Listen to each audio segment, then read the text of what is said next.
1142페이지. 벤살렘은 이 뉴 아틀란티스의 유토피아를 벤살렘이라고 국호가 그런데 거기 벤살렘에 축적된 거기서부터 유진이가 읽어봐. 벤살렘에 축적된 발명과 기술의 방대한 목록을 정밀히 조사해 보면 중국 기술들을 베이컨의 비밀스러운 지식 역사 프로젝트 속으로 통째로 통합하는 것이 드러난다. 일찍이 기술된 중국 기술의 모든 것은 현저한 출현의 물목이다. 솔로몬 학술원의 한 신부는 유희와 사용의 두 용도를 위한 온갖 다양한 종류의 화약, 물속에서 꺼지지 화약이 유희 용도로는 이제 불꽃놀이도 쓰이고 또 전쟁 용도로는 이제 대포를 쏘는 데 쓰고 이렇게 총포를 쏘는 데 쓴다 그런 뜻이야. 유희와 사용의 두 용도. 자. 물속에서 꺼지지 않고 타는 도깨비불, 불꽃놀이의 새로운 혼합과 구성을 가지고 있다고 자랑한다.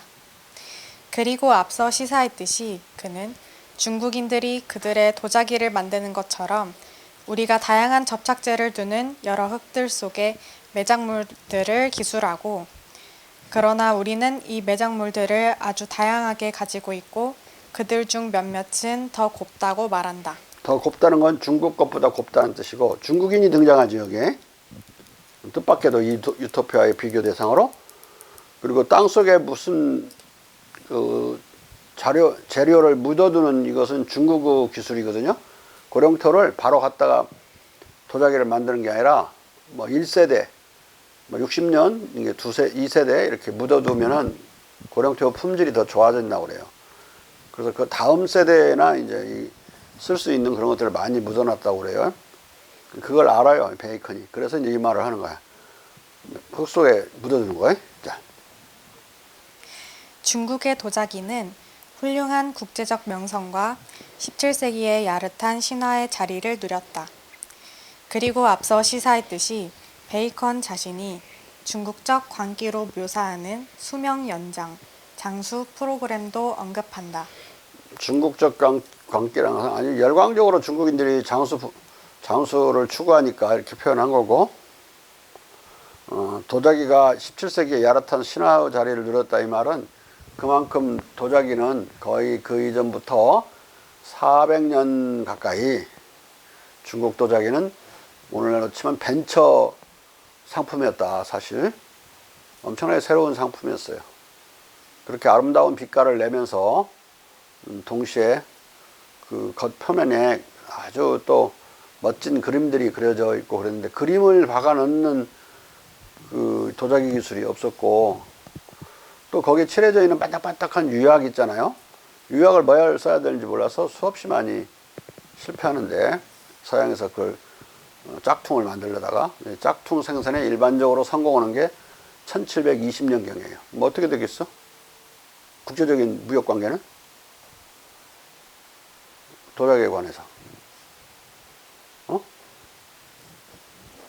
어떻게 됐겠어, 무역 관계가? 짝퉁 생산을 하게 되면 수입을 하지 않을 게 아니야, 중국 도자기를. 그런데 멋있게 말하면 수출 대체 산업이 성공한 거야. 그러면서 1920년대부터 급격히 중국으로부터 수입하는 유럽의 수입 물량이 급격하게 추락하기 시작해서 1780년경이면 제로에 도달한다. 다 그 짝퉁을 만들어버린 거야. 근데 짝퉁이 막 품질이 비슷비슷해, 진본하고 비교할 때.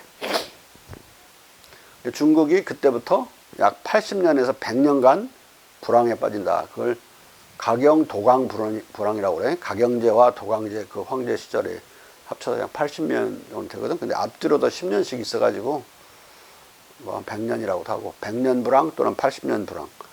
그 말은 1880년부터 뭐 양보해서 100년을 더하더라도 1780년부터 1880년경에는 다시 호황이 왔다는 이야기가 되지. 그래서 1970년대부터 회복되기 시작해서 1920년대에 다시 중국이 세계 4대 무역대국 하나로 재부상한다. 그 역사를 모르는 거야, 우리나라 사람들이. 중국인들도 잘 인정치 않으려고 그래. 공산당 이론이니까 공산당 입장에서는 못 살아야 돼. 지들이 혁명이 정당화되려면 꼭 김일성 그 북한의 조선 전사가 김일성을 띄우려고 앞에 다 죽여. 다 아무것도 아니야 그냥. 다 그 지도자의 부재로 인하여 다 비극으로 모든 반란은 끝나고 세종대왕으로 봉건 영주의 봉건 군주에 지나지 않는 걸로 묘사하고 한글을 창제했던 소리 있지도 않고 그 사람들 대부분 김일성이 한글을 창제한 줄 알아? 역사를 완전히 조작해버리는 거지 김일성을 위해서. 그러듯이 중국 공산당의 교과서적인 그런 칼막스 사관의 입각에서 중국은 생산력 발전이 정체된 아시아적 생산 양식 속에 들어있었다. 아시아 생산 양식이 칼막스의 개념인데 그걸 엉뚱한데 중국에다 적용한 거야. 아시아적 생산 양식은 노예를 생산자로 부리는 그런 양식인데 중국은 이미 1660년, 40년경 전후해가지고 노비는 완전히 다 해방됐거든요. 엉뚱한 이야기를 하고 있는 거야. 그러니까 그 1920, 30년대에 그대로 그 무역대국으로의 재부상을 인정치 않는 거지. 인정하면 역사가 복잡해지잖아. 이 칼막스 역사가 안 맞으니까. 어거지로 뜯어 맞춰야 되니까. 어떻게 재부상을 했느냐.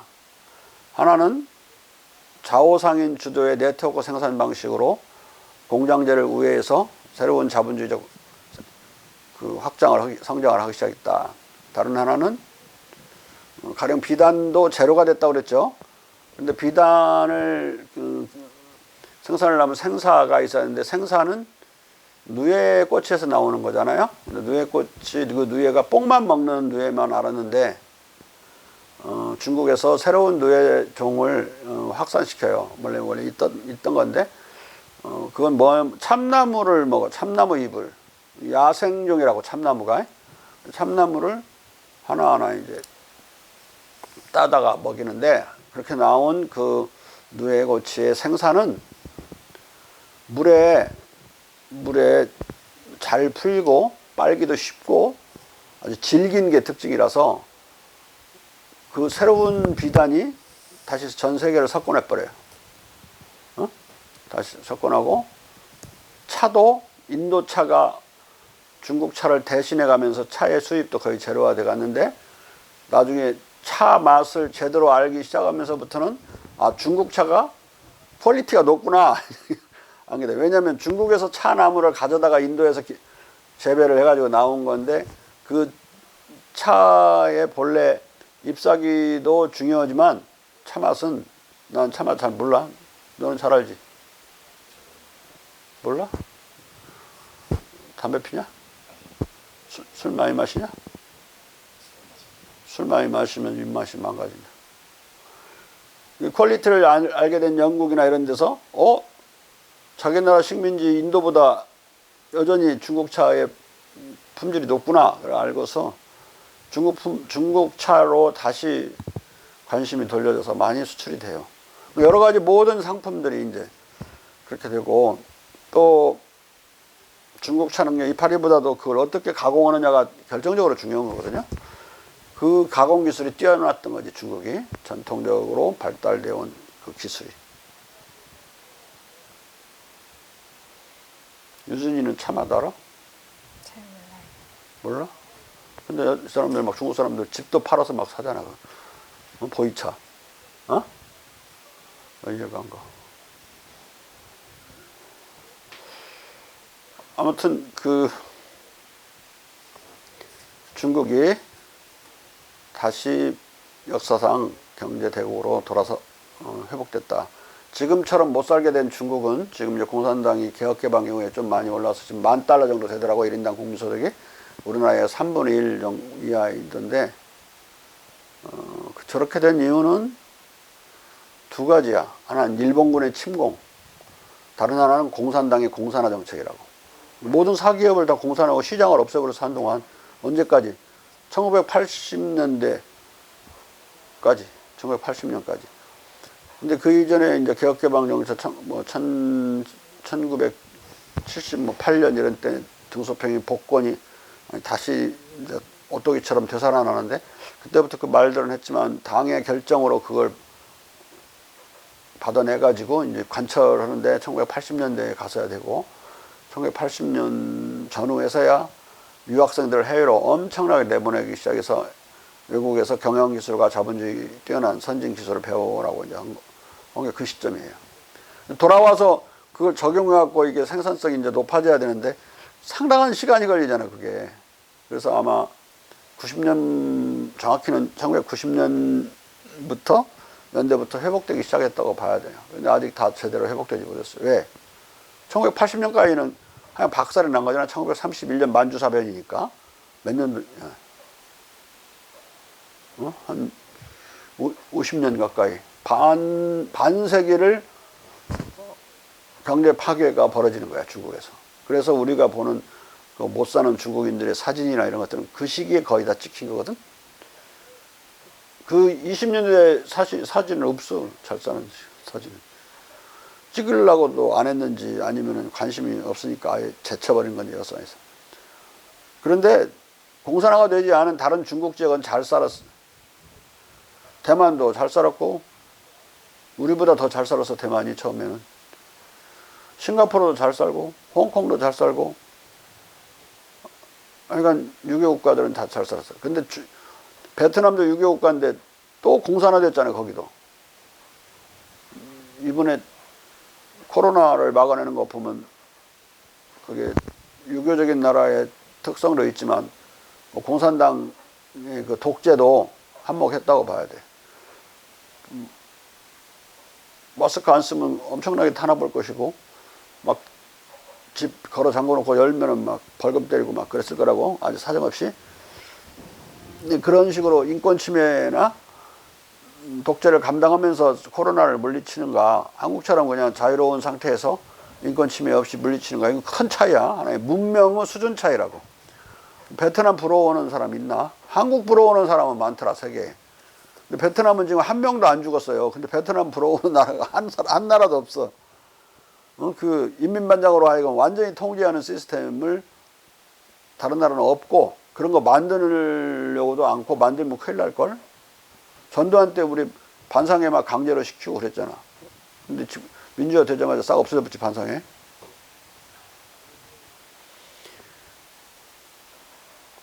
그 다음에는 이제 여기서 베이컨이 이 이상국과 벤살렘의 어떤 연구 프로젝트를,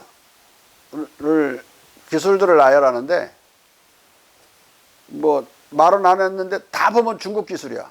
여기서 이게 중국을 미니에이처, 축소판으로 지금 제시하고 있다는 걸 알 수가 있는데, 나만 알 수 있는 게 아니라 당시에 지지난 시간에 말했듯이 들킨다니까. 중국의 미니에이처구나. 자.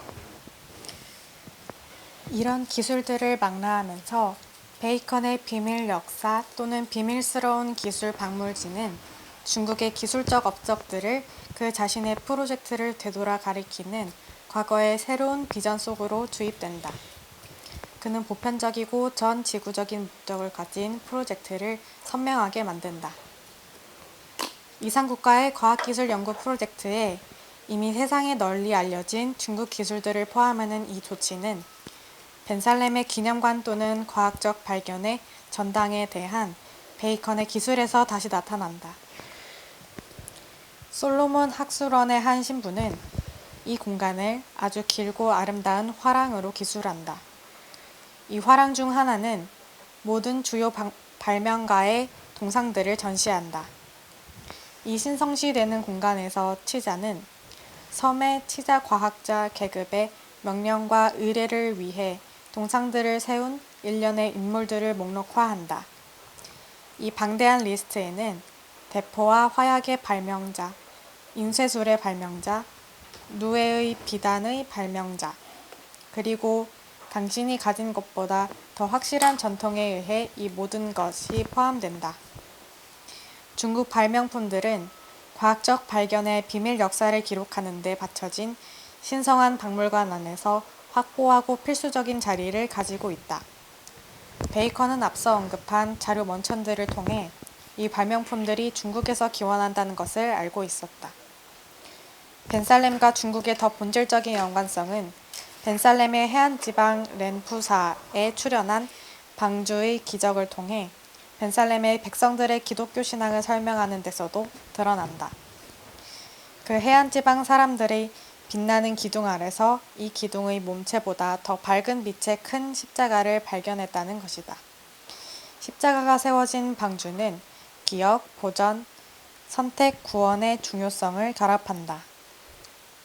벤살렘의 사회 형태를 보존하는 고의적으로 격리된 방법 및 비밀의 수사법과 병치되어 이 방주의 출현은 거대한 불빛 나는 십자가에 의해 광포되는 충격적 공개성 속에 벌어진다.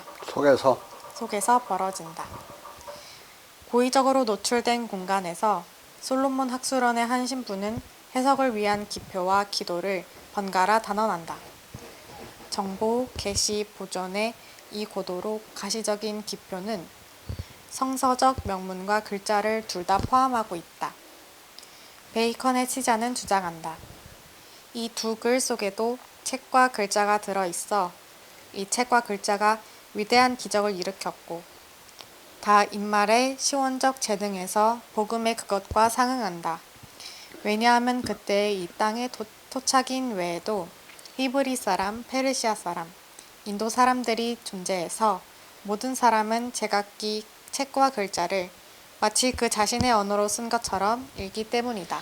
한문을 여기서 지금 못 따르고 있는 거야. 한문을 우리가 다 쓰는데 서로 각자 달리 읽죠. 그렇지만은 각자 방식으로 읽어서 뜻을 알잖아요. 중국인도 알고, 월남 사람도 알고, 일본인도 알고, 대만 사람도 알고, 같은 한자인데 발음은 서로 완전히 달리해요.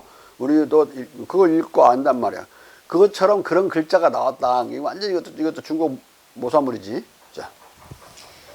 이 계시적 순간의 동학은 분석적으로 비교할 상당한 가치가 있다. 성서의 명문은 인말 담화의 영역 안에서 인말의 기적을 이야기하지만 베이컨은 이것을 뒤집었다. 벤살렘의 시민들은 방주에 실려있는 텍스트를 토착어로 읽는다고 보고하는 것이 아니라 마치 그들의 토착어로 쓰여있는 것처럼 읽는다고 보고하고 있다. 기적은 벤살렘 사람들의 인물들을 바꾸거나 더 매혹적으로 텍스트 자체를 바꿔 이 텍스트들이 어떤 언어로도 읽힐 수 있을 정도다. 이것은 학문의 진보에서 묘사한 중국의 진짜 부호 문자를 생각나게 하는 쓰인 기표들이다. 벤살렘 기독교의 심장부에서 근본적 기적을 이렇게 읽는 것을 숙고해 보면 벤살렘은 점점 더 중국 애호적으로 나타나기 시작한다. 베이컨의 항해자들은 벤살렘을 남중국해의 어느 곳에선가 발견하고 또 이 나라가 중국적 정책에 의해 다스려지는 것을 알고 중국의 발명품들을 알고 있는 것을 발견하며 한자를 인기 있는 당대의 모범으로 삼는 보편적 기표들을 사용하는 은혜를 입고 있는 것을 알게 된다. 그러니까 이 항해자가 그 벤살렘이라는 도시에 나라에 우연히 이제 들어가게 된 거잖아요. 난파를 했던가 그래서. 근데 거기서 이런 것들을 쭉 발견하는 거야. 그리고 자기들이 거기서 도착한 그 섬의 위치는 그 아틀란티스 섬의 위치는 남중국해였다. 왜 중국에 가까이 해놨죠, 위치를. 그러니까 모든 걸 웬만하면 바로 이 중국 축소판인지 알 수 있는데 나는 처음에 읽으면서 내용이 너무 엉뚱해가지고 몰랐었어요. 나중에서 알았어. 그냥 너무 엉뚱한 소리 많이 해요. 그냥 가서 눈치 못 채려고 막 캐모플라지를 뒤지게 해놨어. 앞에서도 시작할 때부터 중국 비판하고 시작하잖아. 중국하고 관계없는 나라처럼 막 만들어 놓고 내용으로 들어가면 완전히 중국 거야. 자. 중국 문화에 대한 지식과 인정, 그리고 지식의 비밀 역사 속으로 중국 문화를 통합할 필연성에 대한 결정적 자각은 베이컨의 유토피아적 비전에 일관된 측면이 되었다. 적어도 그는 그 진가를 인정하고 지식의 획득과 보존의 보편적 체계 속으로 통합해야 하는 패러다임 변동 수준의 지식이 미지의 중국과 극동에 존재한다고 생각한 것으로 보인다. 따라서 이제 보다 비중 있는 물음은 베이컨이 뉴 아틀란티스의 방대한 문화업적 목록 안에서 중국을 언급하는지가 아니라 실제적 세계에서 그가 중국을 어떻게 취급하는지다. 분명히 베이컨은 중국적 선례를 맥동하는 추상적 금박 장식으로 쓰는 이상국가 건국과 지식 보존에 관한 담화에 거듭거듭 말려들어 있다고 느꼈다. 이렇게 말려드는 대목들 가운데서 베이컨의 중국 참조는 종종 그 프로젝트에 열광적 희망을 주입했다. 그리하여 베이컨은 중국의 진짜 부호문자, 즉 그의 유토피아적 테크노크라시의 건축 블록 벽돌을 기술할 때 이 부호문자가 존재의 이미지를 조금도 뒤틈없이 채록하고 마치 지식 자체의 문을 여는 열쇠인 것처럼 이야기한다. 여기서 유토피아적 테크노크라시 그럴 때 테크노크라시는 테크니커들, 기술자들이 권력을 잡고 지배하는 체제를 다스리는 체제를 테크노크라시라고 그래. 다른 말로 하면 엑스퍼트, 기술자와 엑스퍼트가 다스리는 체제. 앞에서 지금 그 벤살람의 무슨 학장이 뭐냐 이런 사람들 다 그 테크노크라트들인데 테크노크라트. 엑스퍼토크라트라고도 한다. 엑스퍼트가 하니까. 이런 전문가가 하면 전문가가 청와대 들어가서 다스리면 좋겠어? 그지? 전문가가 공부 잘하는 전문가가 안철수 같은 사람 들어가서 다스리면 좋겠냐고. 응? 테크노크라시의 최대 문제점은 뭘까?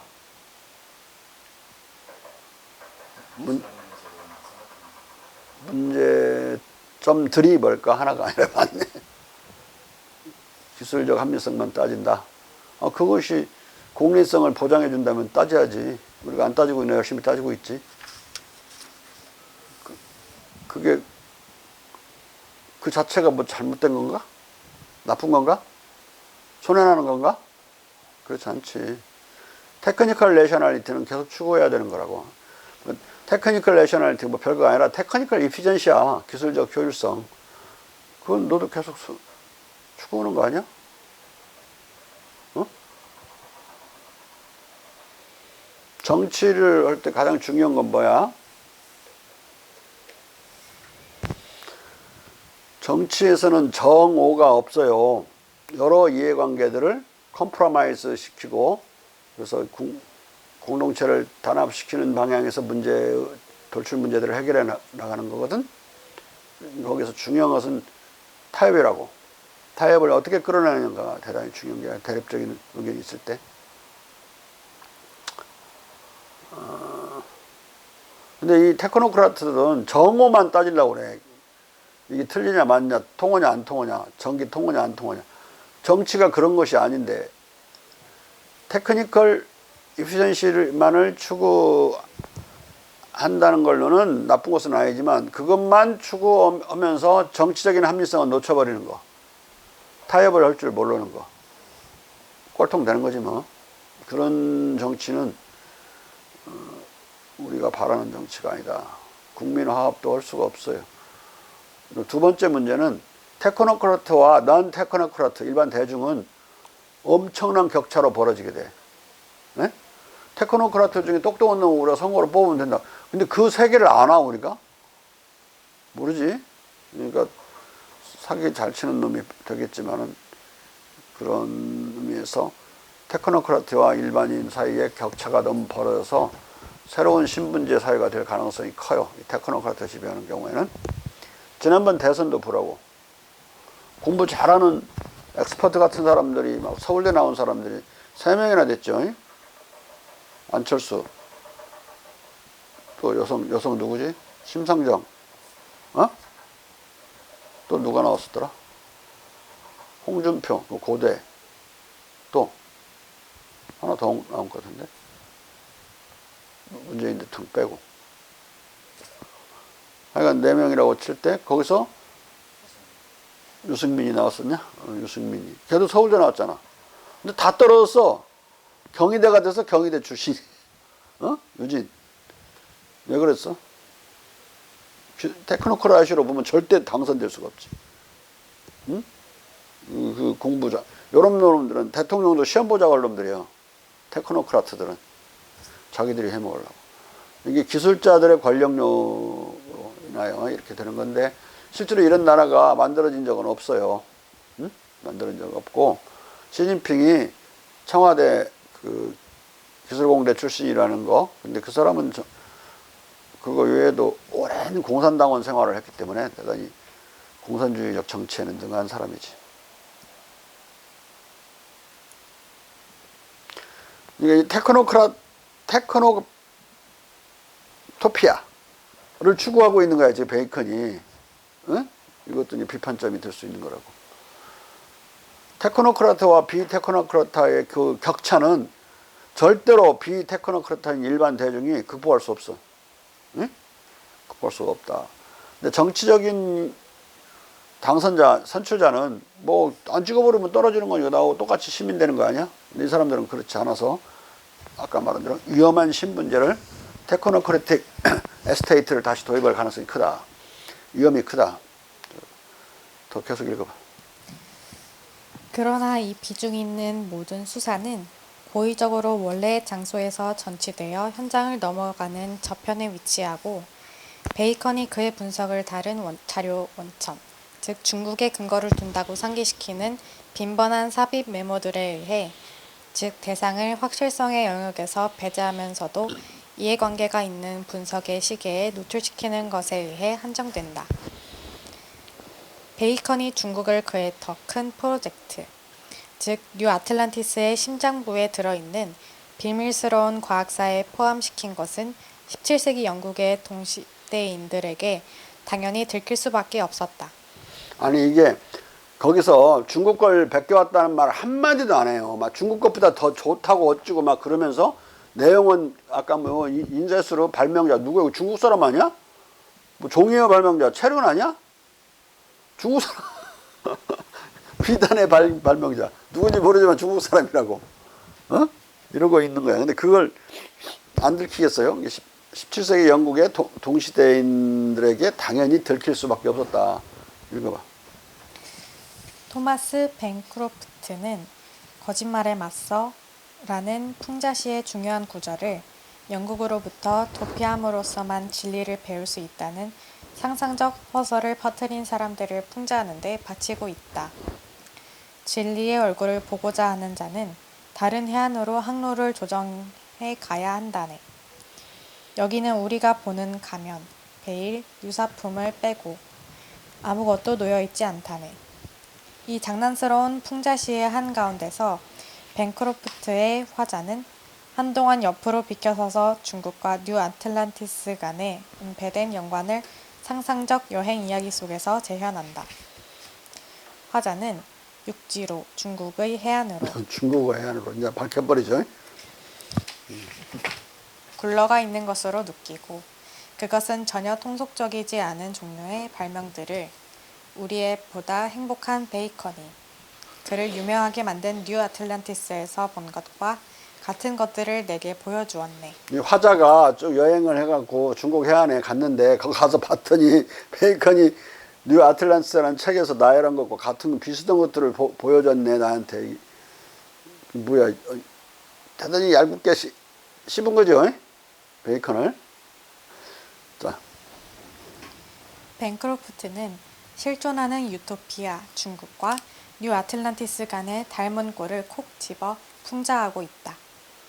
그리하여 베이컨의 은폐 시도가 무의미해질 정도로 뉴 아틀란티스의 사이언토크라시는 그의 경험론과 더불어 철두철미 그의 중국적 발상에서 기원한 것이다.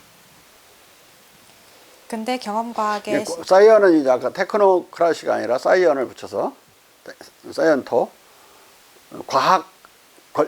과학자 권력 체계겠죠. 과학자가 다 먹어버리는 거. 자연과학자 그것도. 네. 근대 경험과학의 신항로를 활짝 열어젖힌 그리하여 사실상 근대를 개막시킨 베이컨의 위대한 비판적 경험 철학은 이렇게 하여 중국의 경험적 과학기술과 중국 문화로부터 탄생했고 그의 과학기술적 유토피아 프로젝트는 중국의 과학기술 입국의 모방으로부터 탄생했다. 이 사람은 모조리 단 한 권도 빼놓지 않고 모조리 라틴어로 글을 썼어요. 그러니까 이게 접근하기가 대단히 어려운, 한국인이나 일반 현대인들이, 학자들이 접근하기 어려운 건데, 몇몇 라틴어 잘하는 사람들이 이 사람을 연구한 것을 이제 바탕으로 나도 연구를 했고, 그 다음에 이 사람의 주요 저작들이 영어로 다 또 번역이 돼 있어요. 그런데 더 영어로 번역되지 않은 것은 번역된 것보다 훨씬 많거든요. 근데 거기 들어가 보면 이제 그런 단서들을 알 수가 있는데, 이 사람의 대중에게 알려진 책 안에서는 아무리 봐도 중국적 연관을 찾기 힘들어요. 네? 내용을 분석에 들어가지 않는 한 힘든데, 결국은 이렇게 내용을 분석하면 그 유명한 류아트란스 책의 핵심적인 주장은 중국 과학기술을 우리 여기서 복원해야 된다, 이런 이야기잖아요. 영국에서 해야 된다는 이야기로. 응? 어떻게 보면 많은 서양 철학자 중에, 근대적인 철학자 중에 공자와 가장 무관한 사람처럼 보이는 그런 사람이기도 해요. 베이컨 철학이 또 그런 중국 문화나 철학에 가장 무관한 것처럼 보이는데, 실은 내용으로 분석에 들어가면 너무나도 too much Chinese야. too much 콤푸시언이고. 너희들 고등학교 다닐 때 베이컨 배웠지? 베이컨이 엄청나게 서양 사람으로 나타나지. 지금 여기서 배우니까 어디 사람으로 나타나냐, 정신이. 어? 이 짱깨야, 완전히. 중국인이라고. 어? 아니 척 하는 거야. 중국인 아닌 척. 여러 가지 중국인 비판을 가끔씩 양념으로 집어 넣어가지고 독자를 헷갈리게 만드는 거야. 근데 여기 뱅크로프트 이 시인은 안 속잖아. 안 속아. 거짓말에 대항하여 또는 거짓말에 맞서라고 하는 시집을 내갖고, 거짓말하지 말아라. 너 중국 거 아니야 이거. 밝혀 이제 이렇게. 자, 읽어. 중국과 한국, 일본의 극동제국은 이와 같이 유럽의 정치 철학에 대해서만이 아니라 유럽의 경험주의 인식론과 과학기술 발전 계획에도 결정적이고 본질적인 영향을 미친 것이다. 중국의 과학기술은 구제할 수 없는 합리주의자 라이프니츠도 인정했듯이 철두철미 경험적이었기 때문이다. 근데 이게 라이프니츠가 말이에요. 이 중국에 처음 접해서 열광을 얻은 그 시절에는 구제할 수 없는 합리주의라는 표현이 맞아요. 그런데 뒤로 갈수록 경험을 많이 인정한다고. 그러니까 1689년에 인간 오성론, 인간 지성론을 존 노크가 내는데, 그걸 비판하기 위해서 에세이 온 더인데 앞에다가 더 뉴 에세이 온 더 휴먼 언더스탠딩이라고 이제 그렇게 제목을 단 원고를 완성했어요. 탈고를 했는데 그 사이에 죽어버렸어요, 존 노크가. 그러니까 죽은 사람을 비판해. 그러니까 그냥 완성된 논고, 그 원고 자체를 그냥 통째로 놔두고 출판 안 했거든요. 그 뒤에 죽은 뒤에 출판됐는데, 그걸 읽어보면 거기에서 경험적인 지식은 동물의 지식이고 이성적인 지식만이 인간다운 지식이다, 이렇게 돼 있어요. 경험주의자들은 동물이나 수준에서 같이 노는 거예요. 근데 그랬던 사람이 나중에 많은 홉스를 비판하는 데 있어서도 경험을 동원해요. 가령 홉스는 권력은 절대로 분할할 수 없고 권력 분립은 나라를 망하게 만들 것이다. 그리고 나라를 무력하게 장애에 빠뜨려서 무력하게 할 것이다. 이렇게 이제 여러 차례 주장을 해요. 왕이 절대 권력을 한 손에 엉켜쥐어야 된다는 얘기예요. 나누면 안 된다. 의회에도 나누어줘서는 안 되고, 뭐 자기 참모에게 나눠줘서 안 되고, 전체를 몽땅 자기가 가져야 된다. 그 절대군주론에 대하여 뭐 여러 가지 이야기가 많지만 뭐 여러 가지 비판을 가해요.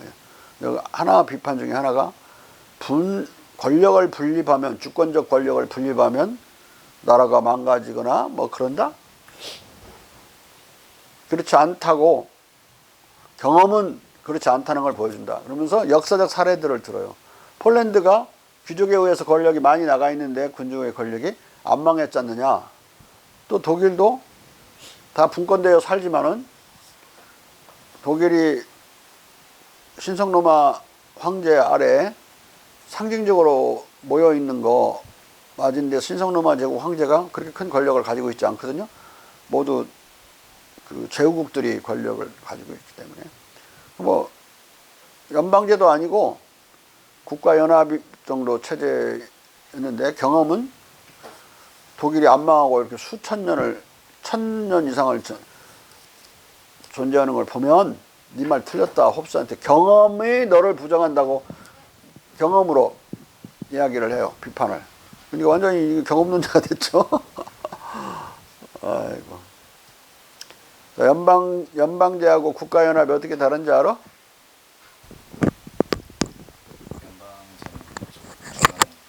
중앙정부가 존재하는 그리고 중앙정부가 존재하는 영어로 뭐야 국가연합이? 유나이티드 네이션스. 유엔이야?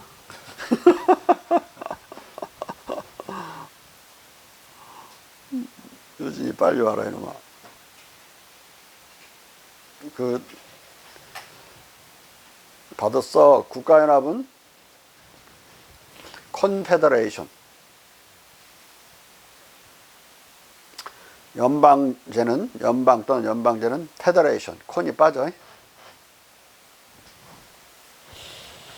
연방제 국가는 중앙에 연방정부가 있고 나머지 그 구성하는 주들은 각각의 정부를 가지고 있대. 권한이 서로 나눠져 있다. 그들도 정부가 있는 거야. 주정부가 있듯이 다 정부가 있어요. 그렇지만 연방정부의 권한이 많이 이전되어 있어서 전반적으로 타당하고 적용되는 법률들을 연방정부에서 제안하고 의회에서 통과시켜서 만들어낸다. 그것에 기속돼 모든 연방정부의 법률이나 행정명령들은 거기에 기속된다, 당한다.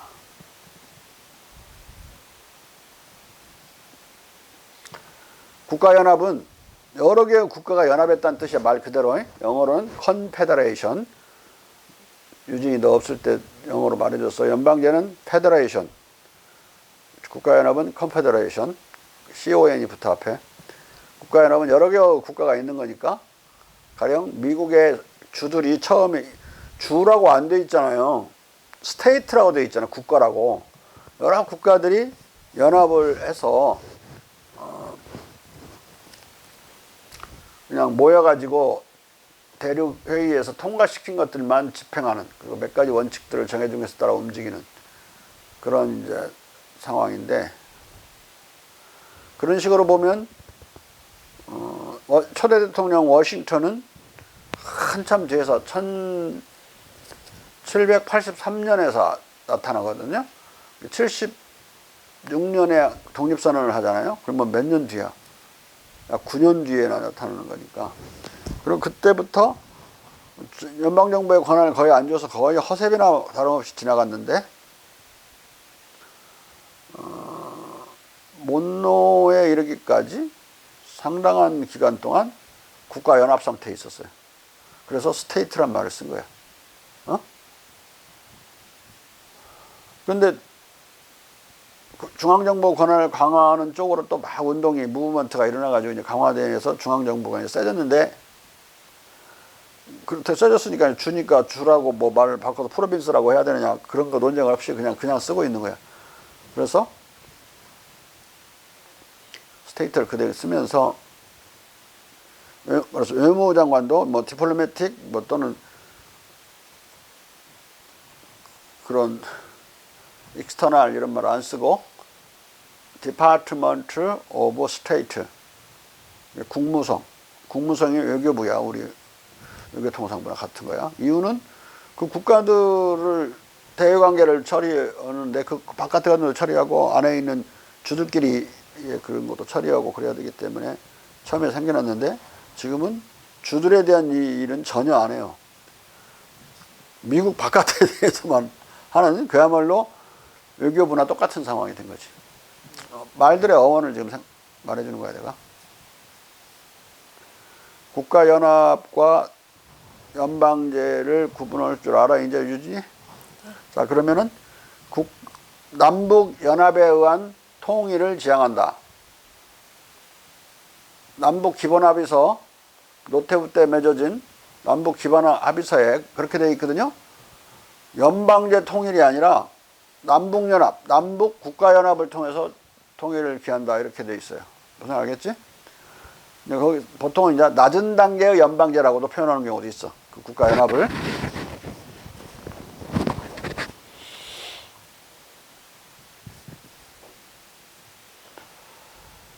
그런데 여러분들은 낮은 단계의 연방, 즉 국가연합에 의한 통일이든 연방제에 의한 통일이든 그 가능하다고 생각하나?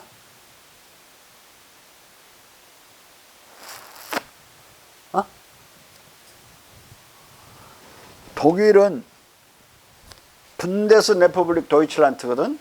연방공화국 독일이야. 독일 연방공화국. 어차피 그러니까 동독의 주들을 그냥 주로 그냥 편성하면서 시작돼. 우리는 주로 안 돼 있지, 남한이.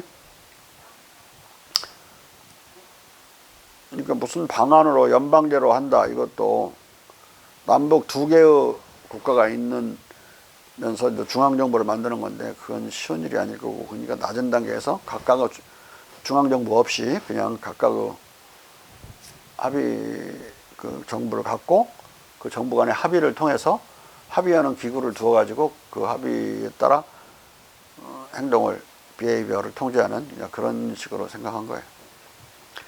낮은 단계니까 가능할 것처럼 보이지만 나는 어렵다고 봐요. 여러분들은 그게 있을 수 있을 것 같나? 나는 그런 건 대단히 어려울 거라고 봐. 그냥 인간의, 우리나라 사람들이 생각하는 거지. 내가 지금도 그보다 훨씬 낮은 단계인 남북 간에 그냥 자유왕래하고 편지 소식을 주고받고 인터넷도 뚫려 있고 그런 사이도 못 만드는데 그런 관계도 국가연합에서 서로 묶어버려? 그건 어렵고, 나는 제일 먼저 해야 되는 것은 남북 불가침 조약을 여러 번 맺었는데 별로 실효가 없거든. 불가침 협정을 맺고 지금 있는 법적으로는 전쟁 상태니까 전쟁을 끝내는 전쟁 종식, 평화조약, 종전조약, 평화조약을 맺는 것이 급선무다.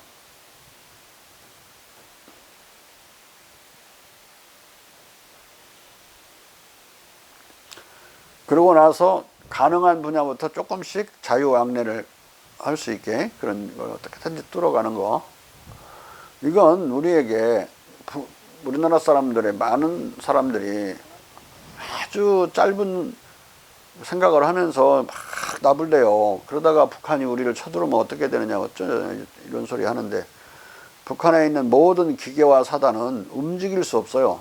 기름이 없어서도 그렇지만 부품이 40년 전 것들 부품들이 막 들어있다고. 그래갖고 조금만 기동하면 움직일 수 없어. 지들 것 하나가 길 막아버리면 뒤에 다 서버리는데.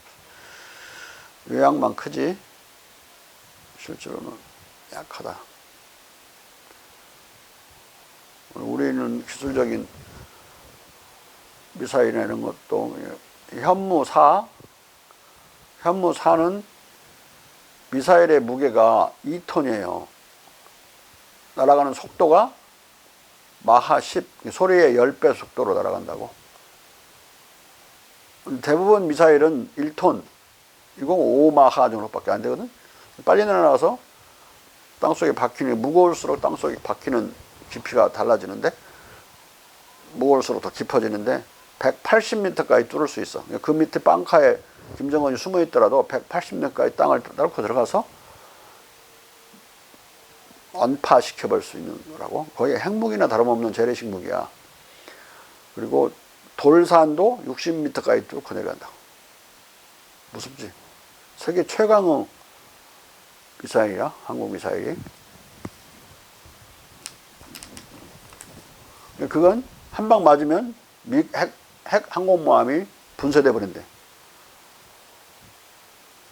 근데 트럼프가 저 개차반인데 말이야. 막 이 말 저 말 아무 말이나 막 하고 막 너희들 알아서 네 국방 너희들이 해. 그리고 우리가 도와주면 우리한테 국방비 내야 돼. 막 이런 식으로 막 떠들잖아. 근데 국방비 협상은 지금 정예기 협상은 계속 지지부진 되고 있지. 그러다가 저 사람이 11월에 낙선해버리면 이제 우리가 이겨버리는 거야. 더 이상 정부가 바뀔 테니까 동맹을 해치는 이상한 주장을 내놓고 있잖아. 그런데 그 사람이 뭘 해줬냐면 2017년에 문재인 대통령이 북에서 미사일을 내다가 수소폭탄을 얻는 그런 실험을 했어요. 그걸 이용해서 800km 이상 날아가는 미사일을 만들지 않도록 미국과 합의되어 있는데 그 합의를 깨자 지금 전애들 저러는데 그래갖고 그 사정거리 제한을 풀어버렸어요. 누가 풀어줬냐? 이 트럼프가 풀어줬어요. 우리한테 이익이 되는 경우도 있다니까. 그래서 지금 현무는 아까 현무사는 400km지만은 북한 전역을 타격할 수 있고 지금 곧 만들어져서 배치될 다른 미사일 같은 경우는 3000km 모스크바까지 날아가는 거라고. 그리고 독일에서 가져온 잠수함이 48시간 잠함을 할 수 있거든. 이틀. 근데 가져왔더니 하루밖에 잠수를 못해. 그래갖고 따져가지고 그 제대로 그들이 기술자들이 와서 이제 고치어서 48시간짜리로 이제 다시 받았는데 그때 그들이 잠수함을 고치는 과정을 전부 모르게 녹화를 해가지고 다음에 우리가 잠수함 그보다 더 좋은 거 만들었어. 어? 근데 지금은 어느 정도냐? 3000톤짜리 잠수함, 어마어마하게 큰 잠수함이지. 자막 능력이 21일 동안 물 위에 올라오지 않고 작전을 물 밑에서만 수행할 수 있어요. 그럼 군사적으로는 대단히 중요한 일이야. 잠수함이 보통 어떤 때 침파당하지? 너희들 걸려서? 물 속에 있는데 무슨 너희들 걸려?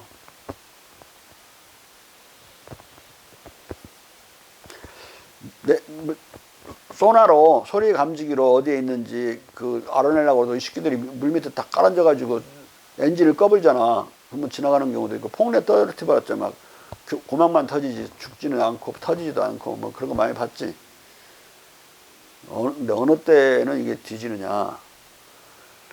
48시간짜리 잠수함은 48시간 지난 뒤에 물 위로 떠올라서 공기를 다시 흡입해야 돼요. 그래야 그리고 내려가야 되는데 공기 흡입은 한 8시간 막 이렇게 걸려.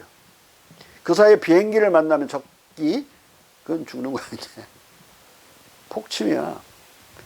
어떻게 해야 되겠어? 가급적 잠합 능력이 엄청나야 되겠지. 그리고 다 작전하고 자기 안전해역으로 돌아와서 위에 떠 있어서 뭐 10시간을 떠 있어도 상관이 없는 거지. 그래서 잠합 능력이 이 잠수함의 성능에서 핵심적인 그 능력이야. 무슨 말 알겠지? 우리나라는 세계 최강 5대 군사 대국 중에 하나다. 10년 전에 우리나라에서 무기 해외 수출로 벌어들이는 돈이 우리 GDP의 1%였어요. 지금 얼마냐? GDP의 8%야. 얼마나 많이 수출하는지 알겠지? 잠수함에서부터 뭐 전투기까지 다 수출하니까. 그러니까 우리가 소프트 파워도 강하지만, 응? 한륜이 뭐니 소프트 파워 강하잖아. 우리나라 기술 제품이나 스마트폰이든 뭐 핸드폰, 가전제품이든 컴퓨터든 다 기술적으로 엄청난 매력을 발산하고 있는데 한류만 생각하면 안 돼. 이번에 코로나 대처 능력, 의료기술까지 하나 더 이제 첨가됐어. 그런 걸 소프트 파워라고 그래. 그들의 견인력, 그들을 그러한 문화적이고 기술적인 힘으로 또 경제적인 힘으로 우리의 의지를 관철시킬 수 있는 걸 소프트 파워라고 그런다. 하드 파워는 군사력이에요, 바로. 근데 소프트 파워가 강화되고 있는 것만 보지 말고 한국의 하드 파워도 모르는 사이에 어마어마하게 강화됐어요. 세계 5대 군사 강국이야. 일본하고 지금 당장 붙으면 3일 만에 일본을 점령할 수 있다고. 그리고 북한에 있는 거의 모든 중요한 군사 시설과 빵카를 이전에는 6일 동안 폭격을 해야 깰 수가 있었는데 지금 하루만이면 완전히 초토화시켜 볼 수가 있어요. 아까 그 현무 4 같은 거 한번 생각해봐. 그리고 5,000톤급 핵 잠수함이 나온다. 2022년에 배치될 거예요. 그러니까 실험용이 아니라 실제 실전 배치된다고. 현무를 약 800기에서 한 1200기 정도 소유할 예정이고, 이 무기들은 방어용이 아니라 다 전투 공격용이다. 왜냐면 이것들이 너무 많이 침투하잖아. 막 독도 상공으로 막 지나다니고 막 쥐들끼리. 그걸 써먹으려는 건 아니지만 잘못 걸리면 돼줄 수 있다는 것을 러시아와 일본과 중국에 보여줘야 된다고. 뭐 북한에 대해 꼭 보일 것도 없고, 북한은 지가 알아서 할 테니까.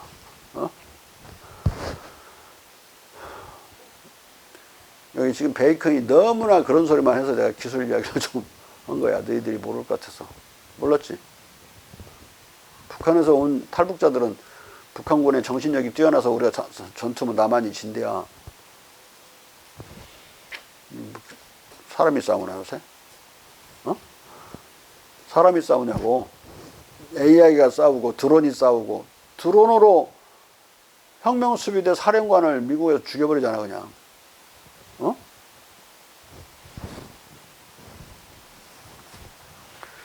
그러니까 기술력으로 무기 기술의 발달을 통해서 하드 파워도 어느 정도는 강화시켜야 된다. 내가 생각하는 목표는 반도 강국이라는 새로운 차원의 국가를 건설하려고 그러는 거예요. 반도 세력이 돼야 되기 때문에 지금 우리들의 사고는 대륙 세력과 해양 세력밖에 없어요. 즉 이분법적인 사고밖에 못 해왔다고. 그건 전혀 주체가 없는 사고고, 그런 이분법적인 그런 사고 속에서는 통일을 구상할 수가 없어. 통일된다는 것은 남한이 북쪽하고 같이 대륙 세력, 즉 중국어 세력권으로 들어가든지 미국하고 빠이빠이 하고, 아니면 북한이 중국하고 소련, 러시아하고 빠이빠이 하고 우리 세력권으로 들어서 미국하고 세력권, 즉 해양 세력권으로 들어오든지, 그 두 가지 방법밖에 없잖아. 근데 어느 쪽도 원치 않을 거라고. 남한 체제가 북한 체제로 바뀌는 걸 원치 않을 것이고, 한미동맹이 깨지는 걸 원치 않을 거라고. 남한이나 또 북한도, 아니 미국도 원치 않을 거라고. 일본도 원치 않고. 그건 북한도 마찬가지다. 그러면은 이분법적 사고 속에서는 결국 통일은 없는 거야. 이 상태로 막 가는 거야 그냥 무한히. 근데 반도 세력을 형성하면 세계의 세력이 정립되게 되는 거지. 반도 국가는 힘이 약하면 저렇게 분단당하거나 점령당하거나 식민지 조경국가가 되거나 그러지만, 강하면 해양과 대륙 양방향으로 뻗어나가서 노마 제국이나 고구려 같은 나라가 될 수가 있어요. 고구려는 북쪽에 있는 그런 나라가 아니라 고구려의 최전성기에는 수나라도 물리쳐서 멸망시켜버리고 당나라도 엄청나게 오랫동안 싸워서 안 밀렸죠. 그럴 때 백제와 신라는 고려에 조공을 바쳤다. 같은 민족이가 점령을 하지 않고 그냥 상징적인 그 복속 예의만 받아들였던 거예요. 그게 이제 로마 제국과 같은 양상을 띠고 있었던 거지. 그 시기에는 일본은 신라 아니면 백제 아니면 고구려에 조공을 바쳤다. 거의 로마 제국 양상이지. 그러니까 강하면 해안과 대륙으로 무한히 뻗어나가는 발전을 할 수가 있고, 약하면 아무것도 아닌데, 당장이라도 반도 강국 건설에 성공해서 반도 세력이 형성이 되면, 아까 지금 여러 가지 무기 체계니 뭐니 또 소프트 파워니 생각해보면 가능하단 말이야. 그래서 세계의 세력이 정립되는 거야. 소정자 써서. 그렇게 되면 우리 한반도는 우리 남한의 세력권 속에 들을 수 있고, 한반도는 우리가 장악하면 북한은 미군에 편입되는 게, 미국 위주의 대륙 세력에 편입되는 게 아니라 우리 반도 세력에 편입되는 거야. 그러니까 저항은 대단히 극소하겠지. 못 먹고 사는 우리한테 올 수밖에 없겠죠. 통일의 길이 보이는 거야. 거기서 우리가 주체적 힘이 강화됐을 때. 그렇게 될 수 있는 터닝 포인트에 와 있다고 나는 봐요. 이번에 코로나에서 대처하는 능력을 세계적으로 보여줘서 지금까지 코리아 디스카운트라고 하는 2원짜리 만들어갖고 1원에 파는 그 시대가 끝나고 맨날 미국한테 덤핑 판정이나 받고 그러던 시대가 끝나고 이제 2원짜리를 3원에 팔 수 있는 4원까지도 받을 수 있어. 브랜드 가치가 높아져가지고. 예? 코리아 브랜드 가치가 높아져서. 브랜드는 크레디트, 즉 신용과 다르다. 신용은 현금 돈으로부터 자라나오는 거야. 현금 지불 능력에 대한 믿음이거든. 신용은. 은행이 신용이 높죠. 언제든 찾으러 가면 돈 주니까. 만약에 한 번이라도 돈 없다고 안 줬다. 너도나도 다 찾으러 가갖고 아마 은행 망해버릴 거야. 그렇게 하더라도 갚을 수 있는, 다 지불할 수 있는 것을 지불 준비율이라고 그래. 20, 30%는 늘 남기고 대여를 해주는 거라고. 몰려오는 바보들이 있는 경우는 일단 갚아줘야만 믿고 다른 사람들은 안 오는 거야. 브랜드는 제품의 품질과 가성비에 대한 믿음에서 나오는 거야.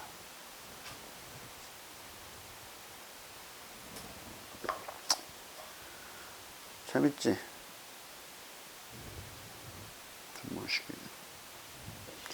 자, 이제 좀 사람을 바꿔서 베이컨에서 라모트 르베를 보자. 이 사람은 조금 뒤에 사람인데 약 10년, 15년에서 20년 정도 베이컨보다 뒷사람이야. 그런데 1642년에 철학책을 하나 썼어요. 그 책에서 중요한 이제 공자에 대한 언급을 하고 있다. 이교도로 덕성에 관하여 라는 그런 책을 썼는데, 자, 베이컨도 영국의 대법관으로서, 대법원장이지, 대법원장으로서 엄청나게 높은 고위 관직을 한 사람이에요. 그런데 그 당시에는 배신자로 엄청나게 욕을 먹은 사람이다. 왜냐하면 자기의 주군이라고 할 수 있는 어떤 백작을 배신해서 왕한테 일러 바쳐갖고 그 백작이 처형되던가 그래요. 그러니까 이제 귀족들 사이에서는 이 베이컨 이 새끼 그 배신자, 그래서 많이 욕을 먹고 왕후 보호하에서만 살다가 죽었고 왕의 중요한 조언자이자 친구이기도 했던 사람이죠. 라모트 르베에는 루이 14세의 왕사였어요. 대단히 영향력 있는 사람들이 그 나라를 좌지우지는 못하지만 좌지우지할 수 있는 사람을 조언할 수 있는 위치에 있는 사람들이 공자를 받아들이는 거예요. 공자와 중국 문화를. 뜨내기들이 받아들이는 건 별 의미도 없어요. 꼭 요새 나오는 노래들처럼 1년 지나면 다 잊어버리는 노래들이잖아. 애들 부르는 거 다 그러대.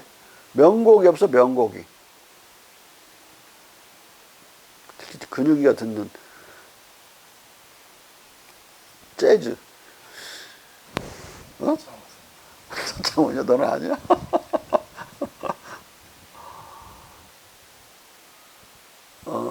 아무튼 이 중요한 사람들, 그 나라에서 진짜 최고로 중요한 사람들이 주로 받아들여요. 왕한테 직접 영향을 미칠 수 있는 사람들이. 그게 대단히 중요한 포인트 중에 하나야. 자, 라모트 르베와 중국의 소크라테스 공자 1642년 트리고와 마테오 리치 기타 기행문을 통해 전해진 공자 철학을 최초로 양심적으로 설명하고 기독교 철학과 관련시켜 이해하고 높이 평가한 17세기 서양 철학자는 이신론적 자유사상가로 불리는 라모트 르베였다. 그는 당대의 대철학자로서 국제적으로 명성이 높았고 전 유럽에서 위세를 떨치던 태양왕 루이 14세의 왕사였다. 이처럼 고명한 학문적 권위와 강력한 정치적 영향력을 건비한 라모트 르베에는 기독교를 새롭게 이해하는 데 공자의 이신론적, 자연종교적, 본성론적 도덕 철학이 도움을 줄 수 있다고 기대한 것으로 보인다. 영어로는 이 신론이 데이즘이야. 데이는 신인데, 데이즘 신론인데, 우리가 그렇게 번역하면 못 알아들으니까 이 신론이라 했고, 내용을 살펴서, 내용은 이성의 한계 내에서만 신을 인정하고 이성으로 신을 해석하려고 하는 거예요. 기적과 계시와 이성은 대립되지 않는다. 해석할 수 있다. 이렇게 보는 거예요. 꼭 그런 것은 아닌데, 하여간 믿는 거니까. 그는 공자를 소크라테스와 같은 선택받은 철학자들의 반열에 올려놓고 공자 철학을 높이 평가한 유럽 최초의 걸출한 사상가였다.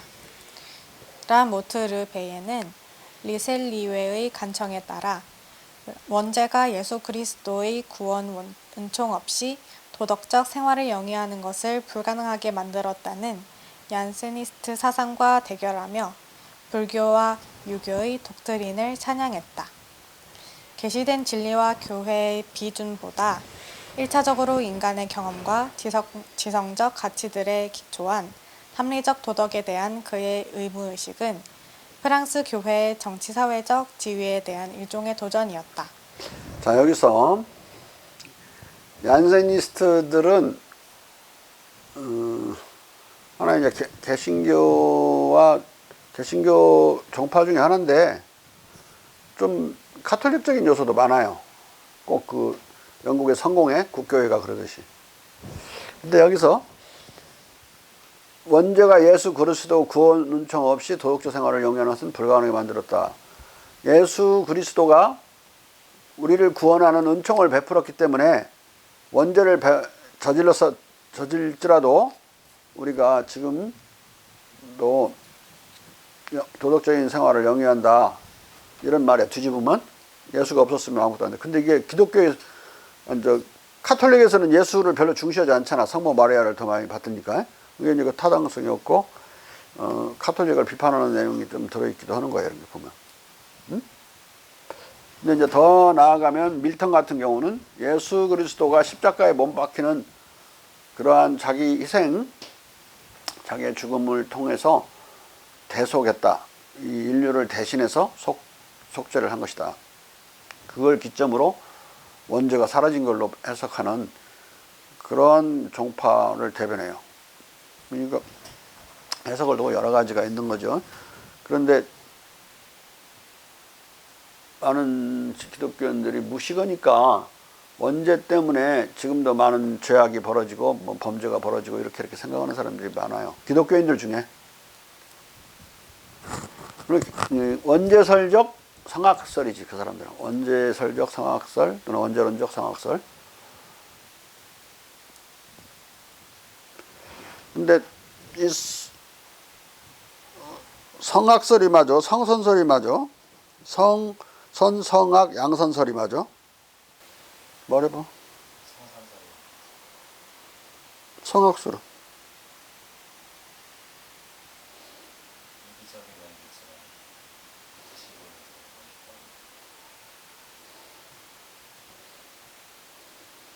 윤진아, 네. 너는 어떤 게 맞아?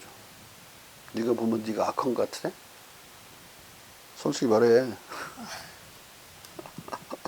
응?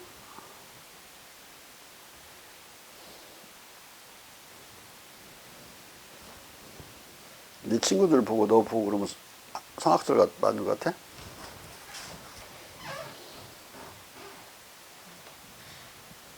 성소설이 맞는 것 같아.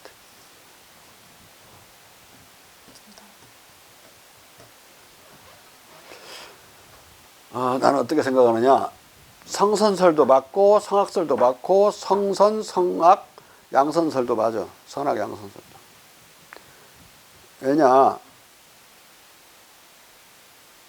공자, 맹자도 비인간을 인정했거든. 인면 수심이라는 말이 나오는, 사람의 껍질을 쓰고 속은 야수와 같은 마음을 가진 경우. 그럼 오늘날 사이코패스라고 그러는데, 사이코패스 존재를 알고 있었다고. 그럼 사이코패스는 성악이지, 원래부터. 인구의 몇 프로야, 사이코패스가? 몰라? 철딱서니 없이 살고 있어. 여자들을 제일 많이 공격하는 자들이라고, 사이코패스가. 밥이 되고 싶어서 그래. 4%, 인구의 4%. 엄청 많아요. 그들 입장에서 그들을 바라보는 건 성악설이 맞지. 응? 근데 사이코패스와 정상인 이렇게 나눠져 있지 않아요. 사이코패스와 정상인 사이에 중간치기들이 많아. 선하기도 하고 악하기도 하고 양성이 다 있어, 이 사람들. 이게 한 4% 정도 돼요. 8%잖아, 합치면. 이 완전 사이코패스 더 골치 아픈 게 이 양선설을 가진 자들이야. 어떻게 보면 선한 것 같기도 하고 어떻게 보면 악한 것 같기도 하고 지가 유리하면 악하게 나타나고 불리하면 선하게 굴고 무섭지. 대단히 유선적이고. 사이코패스는 유선적이지 않아. 거짓말만 계속 해야 되지만은 야수적이야 그냥. 그럼 100명 중에 8명은 사이코패스 아니면 준 사이코패스지. 어? 그렇죠. 그러면 그 두 번째 4%, 두 양성을 가진 데는 선악 양선설이 맞는 거고, 나머지 91% 사람들에게는, 다수에게는 성선설이 맞다고. 응? 세 가지가 다 옳은 거야. 그러면 대체로 선하냐 아니냐 이렇게 물어보면 성선설이 맞고, 무측은지심이면 비인야라 그렇게 맹자말이 있죠. 측은지심이 없으면 사람이 아니다 라고 해석할 수도 있고, 비인이다, 비인간이라고 해석할 수 있어. 그러면은 사이코패스다 그 말과 똑같아. 측은지심이 없으면 사이코패스다, 수어지심이 없으면 사이코패스다, 이렇게 경전을 그렇게 읽을 수도 있다. 오늘날 발전된 시각에서 보면. 또 읽어봐. 기독교 신앙 없이 구원받은 철인치자로서의 공자 제자들. 라모트 르베예는 1642년에 출간한 자신의 저서 이교도들의 덕성에 관하여에서 자연법의 국가, 왕의 국가, 그리스의 국가를 논한 데 이어 소크라테스, 플라톤, 아리스토텔레스, 디오게네스, 제논, 피타고라스, 에피쿠로스, 피론 등 고대 그리스 이교 철학자들을 살펴본다. 그는 이런 논의 속에서 소크라테스, 플라톤, 피타고라스. 자, 여기서 인도를 갔다 온 사람들을 보면 피타고라스, 피론 이런 사람이 인도를 가서 인도에서 공부했어요. 얼마씩 공부했냐? 아마 20년, 피타고라스 20년 동안 유학 생활을 해요. 나머지 사람들은 그 영향을 받은 사람들이야. 피타고라스가 제일 앞에 와야 되는데 소크라테스보다 앞에 와야 되건 더 나이가 많으니까 앞선 사람이고, 피론이 에피쿠로스 앞에 와야 되고. 근데 이제 이 사람이 왜 무슨 순서로 이렇게 썼는지 모르지만 이 사람의 순서대로 내가 해준 거야. 자. 그는 이런 논의 속에서 소크라테스, 플라톤, 피타고라스, 세네카를 선택하고 기타 철학자들에 대해서는 기대를 접는다. 하지만 그는 이어지는 절에서 공자를 중국의 소크라테스로 특대하고 중국인들 사이에서의 기독교 선교 1615년을 쓴 트리고 신부를 거듭 거론하며, 트리고 신부가 출판 편찬만 했고 쓰기는 마테오 리치의 글이에요. 어떤 때 내가 마테오 리치 가운데 점 트리고 이렇게 소개할 때도 있다. 자. 공자의 도덕 철학과 중국의 유자 학파를 상론한다. 공자 철학의 자, 오늘 여기까지 합시다.